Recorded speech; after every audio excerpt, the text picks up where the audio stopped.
আনুষ্ঠানিকভাৱে বন্তি প্ৰজ্বলনেৰে মূলাগাভৰু একাংকিকা নাটভাগ মুকলি কৰিলে বুৰঞ্জীবিদ কৰুণানন্দ হাতীবৰুৱা আৰু সাংবাদিক আনন্দ সন্দিকৈ। বীৰাংগনা মূলাগাভৰু মৈদামস্থলীত মঞ্চস্থ কৰাৰ বাবে চতিয়াৰ বিশিষ্ট নাট্যকাৰ তথা চতিয়া টাই সাহিত্য সভাৰ সম্পাদক নীলমণি সন্দিকৈ মূলাগাভৰু আইদেউৰ জীৱন কাহিনীৰ ওপৰত বীৰাংগনা মূলাগাভৰু নামেৰে এখনি একাংকিকা নাট ৰচনা কৰি উলিয়ায়।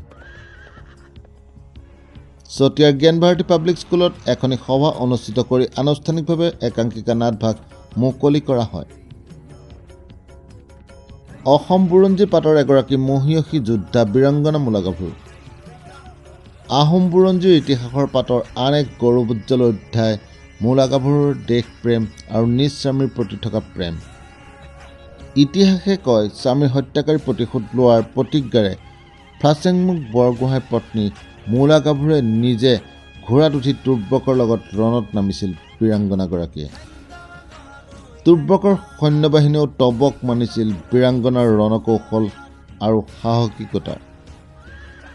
আৰু ডিকৰাইত হোৱা তুৰ্বকৰ লগত ৰণতে বীৰাংগনা মূলাগাভৰুৱে প্ৰাণ আহুতি দিছিল। বিশিষ্ট নাট্যকাৰ নীলমণি সন্দিকৈ বীৰাংগনা মূলাগাভৰু একাংকিকা নাটভাগ অহা 31 জানুৱাৰীৰ মেডাম-মেফি অনুষ্ঠানত বীৰাংগনা মূলাগাভৰু মৈদামত মঞ্চস্থ কৰা হ'ব বুলি উদযাপন সমিতিয়ে জানিবলৈ দিছে।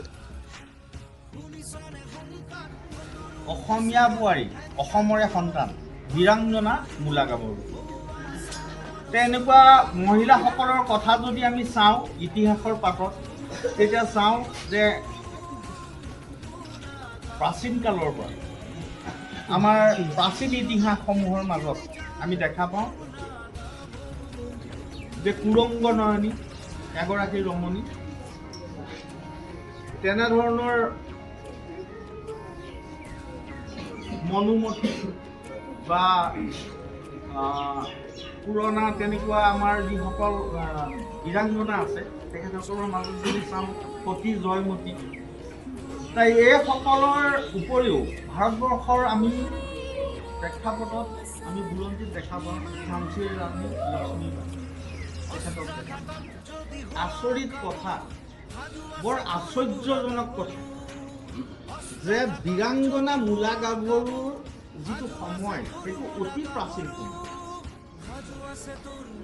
1523 তুৰ্বক আহিছিলে। সেইটো সময়ত অসম মুলুকত আমাৰ অসম ৰাজ্যত আহোম ৰাজত্ব চলিছিল। সেই সময়ত 1523 চনত তুৰ্বক আহিছিল প্ৰথমবাৰ অসম দেশখন অধিকাৰ কৰিবলৈ। তেওঁ বহুত বীৰ যোদ্ধা আছিল, সাংঘাতিক যোদ্ধা আছিল।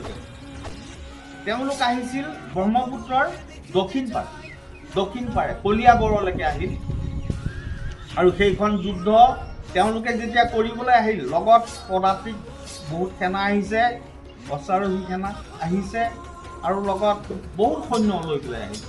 সেই যুদ্ধখন বহুত ডাঙৰ যুদ্ধ আছিল। আৰু সেই যুদ্ধখনত আমাৰ অসমীয়া সেনাৰ হৈ সেই আহোম ৰজাই পঠোৱা 8জন ডাঙৰ বীৰ, 8জন ডাঙৰ সেনাপতি সেই যুদ্ধখনত হাৰিছিল। তেওঁলোক কটা গৈছিল।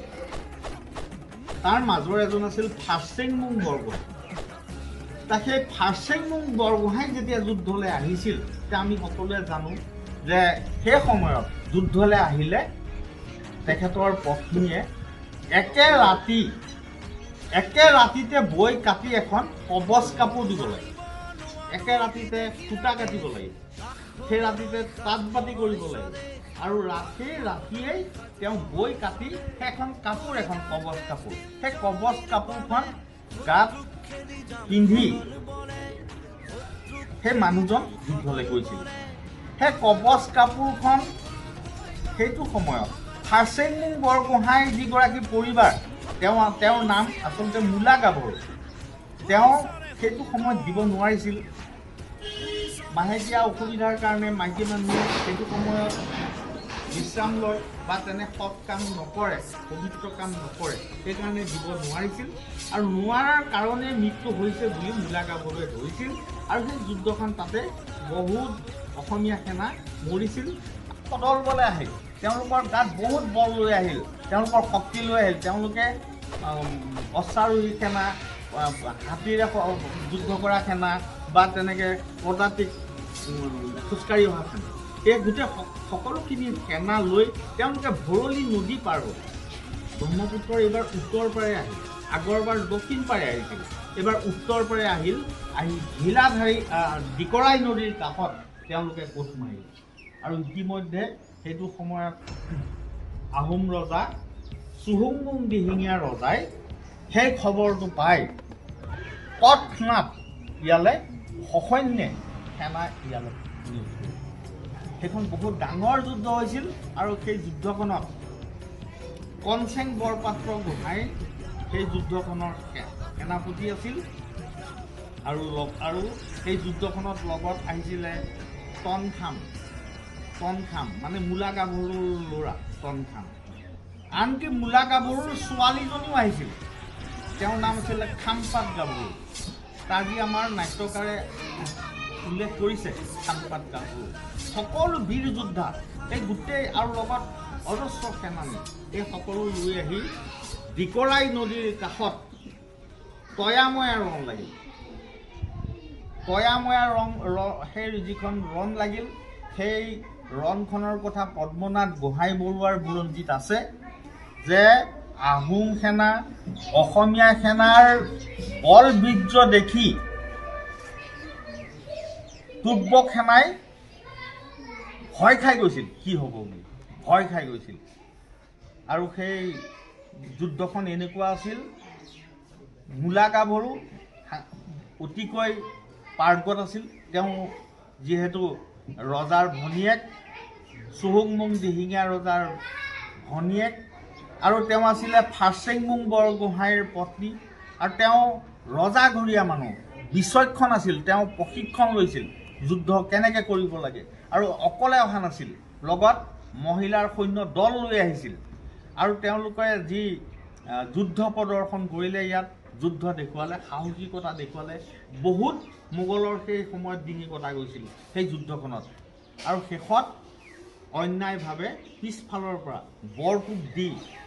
বৰটোপৰে সৈতে গুলিয়াই মূলা গাভৰুক সেই যুদ্ধখনত তেওঁলোকে মাৰিছিল আৰু তেওঁলোকে অকল মূলা গাভৰুক মাৰিলে কিন্তু বাকী সৈন্য এনেকুৱা হ'ল কচু কটা দিলে আৰু একেবাৰে শেষত তনখাম আৰু কনচেং বৰপাত্ৰ গোহাঁই তেওঁলোকে কি কৰিলে তুৰ্বকৰ মূৰ কাটিলে তুৰ্বকক হত্যা কৰিলে তৌজি সেনাপতিক হত্যা কৰি গোটেই সৈন্যখিনি তেওঁলোকৰ সৈন্যখিনি একদম পৰতোৱালৈকে খেদি থৈ আহিছিল গতিকে এইখন এখন বহুত ডাঙৰ যুদ্ধ আছিল ইয়াত এটাইতকৈ দৰকাৰী কথা হ'ল এগৰাকী মহিলা অসমৰ প্ৰথমগৰাকী মহিলা শ্বহীদ অসমৰ প্ৰথমগৰাকী অসমীয়া ইমান বীৰ্য দেখুওৱা অসমীয়া তেতিয়ালৈকে মহিলাৰ ভিতৰত হোৱা নাছিল মূলা গাভৰুৰ হৈছে অসমৰ প্ৰথমগৰাকী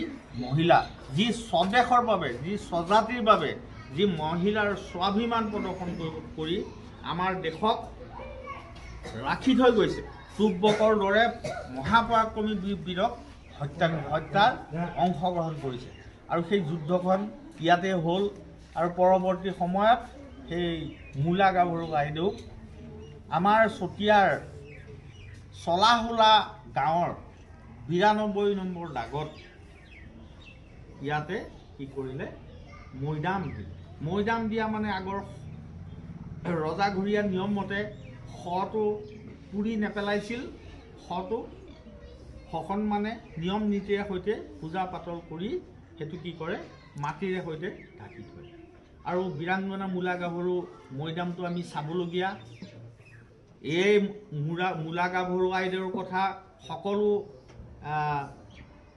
মহিলাৰ স্বাভিমানৰ প্ৰতীক হিচাপে সকলোৱে ব্যৱহাৰ কৰে অসম আন্দোলনৰ সময়ত মূলা গাভৰুক লৈ পেলাই সেই সময়ত শ্লোগান আমি দিয়া আমাৰ মনত আছে গতিকে এই মূলা গাভৰু আইদেউৰ যি বীৰত্ব যি তেজ গাথা যি সংগ্ৰাম অসম ৰাখিবৰ কাৰণে শত্ৰুক খেদিবৰ কাৰণে যি প্ৰয়াস সেই প্ৰয়াসটো সদায় বুৰঞ্জীৰ পাতত আৰু আমাৰ মনত সদায় চিৰনমস্য হৈ ৰৈ গ'ল। আচলতে আজি যিটো অনুষ্ঠানলৈ আমাক আমন্ত্ৰণ জনাইছে এইটো এটা আমাৰ কাৰণে এটা ইতিবাচক আৰু এটা অতি গুৰুত্বপূৰ্ণ বিষয় যে আমাৰ চুতীয়াৰ এগৰাকী নাট্যকাৰ হীৰমণি সন্দিকৈদেৱে বীৰাংগনা মূলা গাভৰুৰ ওপৰত এখন একাংকিকা নাট ৰচনা কৰি আজিৰ মুকলি কৰিছে, অৰ্থাৎ ৰাইজৰ মাজলৈ এৰি দিছে।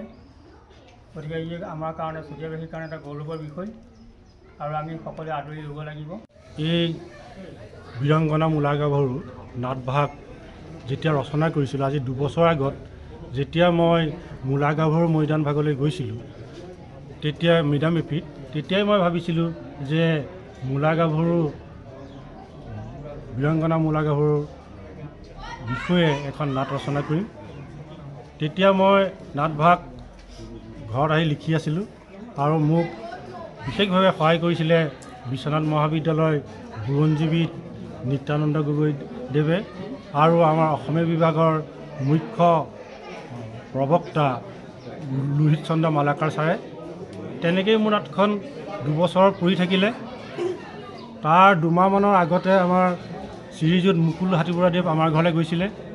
মুকুল হাতীবৰুৱাই মোক কৈছিলে যে নীলমণি তুমি দায়িত্ব ল'ব লাগিব চুতীয়াৰ মানে টাই আহোম সভাৰ। তেতিয়া মই ক'লোঁ হ'ব। তাৰপিছত সেইমতে মই দায়িত্ব ল'লোঁ, সম্পাদকৰ দায়িত্বত থাকিলোঁ চুতীয়াৰ।